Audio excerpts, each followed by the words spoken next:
ঝড়ের সময় এই যে দেখেন, জাস্ট দেখেন আমাদের ডেকে পানি উঠে গেছে। ঝড়ের সময় ছোট ছোট নৌকাগুলোকে তীরে চলে আসতে বলা হয় এবং উপকূলের মানুষজনকে দূরবর্তী স্থানে অবস্থান করতে বলা হয়।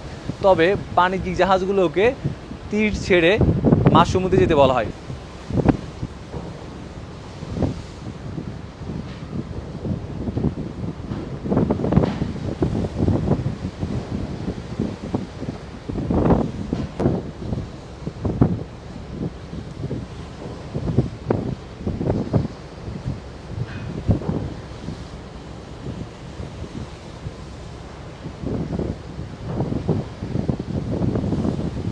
আসসালামু আলাইকুম। আমরা এখন আছি সাউথ চায়না সিতে। আজকে সাউথ চায়না সি অনেক বেশি উত্তাল, বাতাসের বেগ অনেক বেশি। আমি মানকি আইল্যান্ডে গিয়েছিলাম ভিডিও করার জন্য, বাট সেখান থেকে ভিডিওতে এসেছি। 10 মিনিট ভিডিও করার পর যা দেখলাম যে আমার কোনো কথাই বোঝা যাচ্ছে না।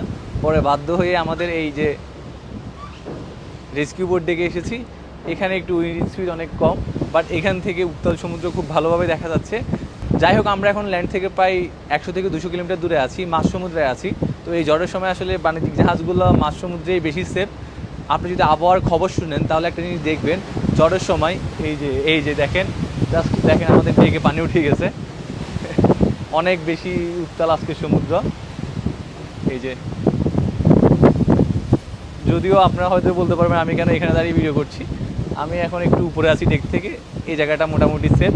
তাছাড়াও আমরা এরকম ওয়েদারের সাথে হ্যাবিচুয়েটেড, ইনশাল্লাহ আশা করি কিছু হবে না। ঝড়ের সময় যদি আপনি আবহাওয়ার খবর শুনেন তাহলে দেখবেন, ঝড়ের সময় ছোট ছোট নৌকাগুলোকে তীরে চলে আসতে বলা হয় এবং উপকূলের মানুষজনকে দূরবর্তী স্থানে অবস্থান করতে বলা হয়। তবে বাণিজ্যিক জাহাজগুলোকে তীর ছেড়ে মাঝ সমুদ্রে যেতে বলা হয়। ব্যাপারটা শুনতে অদ্ভুত মনে হলে এটাই সত্যি। ঝড়ের সময় এই বাণিজ্যিক জাহাজগুলো, বড় বড় জাহাজগুলো উপকূল এলাকা থেকেও মাঝ সমুদ্রে বেশি সেফ। কেন এমনটা বলা হয় এই বিষয় নিয়ে আলোচনা করবো আজকে ভিডিওতে।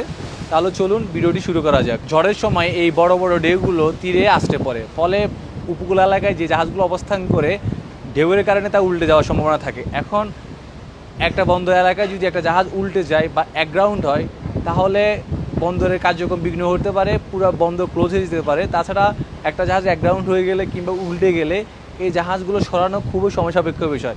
ফলে দীর্ঘ সময়ের জন্য পুরো বন্দরের কার্যক্রম বন্ধ হয়ে থাকতে পারে। তাছাড়া উপকূল এলাকায় সাগরের গভীরতা কিছুটা কম থাকে। যখন বড় বড় ঢেউগুলো উপকূলের দিকে দিয়ে আসে, তখন ঢেউয়ের সাথে জাহাজও কিছুটা উপরে উঠে যায়। যখন ঢেউ চলে যায় তখন জাহাজ কিছুটা নিচে নেমে যায়, ফলে সাগরের তলদেশের সাথে জাহাজে ধাক্কা লাগতে পারে, এমন জাহাজের নিচের অংশ পেটে যেতে পারে। ফলে জাহাজ একগ্রাউন্ড হতে পারে, এমনকি জাহাজ ডুবে যেতে পারে। এখন একটা বন্দর এলাকায় যদি একটা জাহাজ ডুবে যায়, পুরা রাস্তাটা ব্লক হয়ে যেতে পারে, পুরো বন্দর ক্লোজ হয়ে যেতে পারে। তাছাড়া ঝড়ের সময় যদি বহির্নোঙর এলাকায় জাহাজ নোঙর করে থাকে, তখন জাহাজের ড্র্যাগিং হতে পারে। একটা নোঙর এলাকায় প্রচুর জাহাজ থাকে, ফলে অন্যান্য জাহাজের সাথে ধাক্কা লাগার সম্ভাবনা থাকে। আর জাহাজ যখন বন্দরে বাঁধা থাকে কিংবা বহির্নোঙর এলাকায় নোঙর করে থাকে, তখন আসলে এর ম্যানুভারিং ক্ষমতা কাজে লাগানো যায় না। ফলে দেখা গেছে যে কোনো সময় যে কোনো দুর্ঘটনা ঘটে যেতে পারে।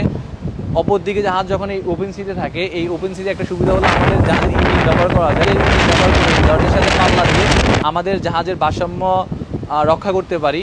তাছাড়া এইসব এরিয়াগুলোতে জাহাজের সংখ্যা কম থাকে, ফলে ইচ্ছা মতো ম্যানুভারিং করা যায়, অন্য জাহাজের সাথে কলিশন হওয়ার সম্ভাবনা থাকে না।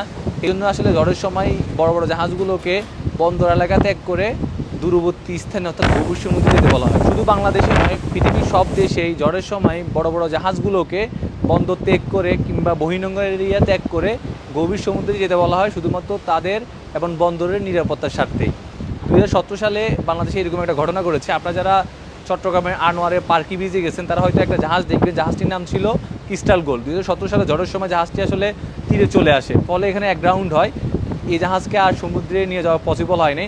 পরবর্তীতে 2021 সালে এই জাহাজটিকে কেটে ফেলা হয়। 1991 সালে ঘূর্ণিঝড়ের সময় কর্ণফুলীর উপর নির্মিত শাহ আমানত সেতুতে একটি বড় জাহাজে ধাক্কা লাগে। ধাক্কার ফলে শাহ আমানত সেতুর মাঝখানে একটা অংশ পুরো বিচ্ছিন্ন হয়ে যায়। এরকম ঝড়ের সময় বাণিজ্যিক জাহাজ কর্তৃক ছোটো বড় অনেক ধরনের দুর্ঘটনা ঘটেছে। এই জন্যই মূলত ঝড়ের সময় বন্দর এবং জাহাজের নিরাপত্তার স্বার্থেই বড় জাহাজগুলোকে বন্দর বা বহির্নোঙর এলাকা ত্যাগ করে গভীর সমুদ্রে যেতে বলা হয়। তো আজকে ভিডিও এই পর্যন্তই। ভিডিওটি আপনাদের কেমন লেগেছে কমেন্ট বক্সে মতামত জানাতে পারেন। তাছাড়া আপনারা যারা এই প্রথম আমাকে দেখছেন তাদের উদ্দেশ্যে বলছি, আমি সবসময় জাহাজ এবং সমুদ্র নিয়ে এই টাইপের ভিডিওগুলো করে থাকি। ভিডিওগুলো যদি আপনাদের ভালো লাগে তাহলে সেলরসের পেজটি ফলো দিয়ে রাখতে পারেন। তাছাড়া সবগুলো সামাজিক যোগাযোগ মাধ্যমে সেলরসের নাম আমাকে পেয়ে যাবেন। আশা করছি সেগুলোর সাথেও কানেক্টেড থাকবেন। ধন্যবাদ সবাইকে।